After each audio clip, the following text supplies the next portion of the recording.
Nima qilyapsan? Moshxo'rda qildim dadasi. Tezroq bo'l, qorin ochdi. Hop. Dadasi, shirinlik olib keling kechqurun yeyishga. Menga qara. O'tgan oy xohlagan shirinligingni olib keldim. Endi topgan pulimni seni shirinligingga sarflaymanmi? Yeb to'ymas.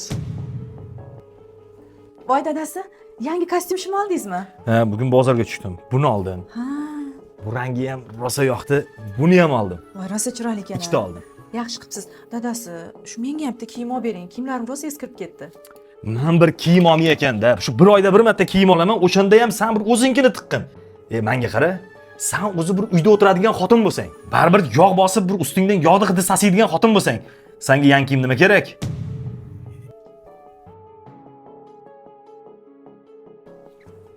Menga qara, hali bo'lmadingmi? Dadasi, bir haftadan beri belim og'riydi. Doktorga olib borib keling. Menga qara, kun-tun uyda o'tirasan-da. Bitta ish qilmaysan, lekin har doim hamma joying kasal. Sani sog' kuning bormi? Nogiron. Dadasi, eslaysizmi, yoshligimda rosa chiroyli qiz edim. Qo'ymay orqamdan yurar edingiz. Endi hozir borimni oilamga sarfladim. Balki shuning uchun sizga yoqmay qolgandirman.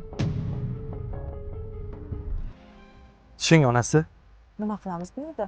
Shuncha yildan beri qilgan xatolarimni to'g'rilayman bu yerda. Mana onasi shu yerdan xohlaganingni tanla. Men tushunmayman bularni. Mana hozir singlimiz o'zi senga tushuntiradilar. Bu yerda hamma konsultatsiyalar bepul. Shu tokoboga, roundlab, keyin mana santel bularni hammasiga shunaqa katta chegirma qo'yganmisizlar. Albatta.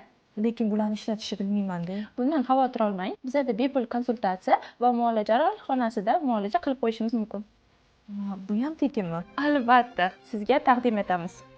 Bu tekinmi? Albatta, uyingizga bemalol borib, tekshirib ko'rishingiz mumkin.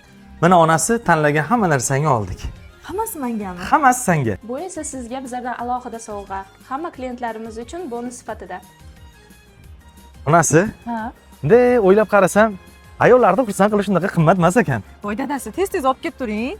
Endi keyingi safar olib kela olmayman. Mana senga manzil Chilonzor 8-kvartal. Mana bu Chenson kafe ekan. Yonida Biyang Cosmetics. Sani ikkinchi uying bo'ladi shu yer. Bo'ldi. Endi ketdik.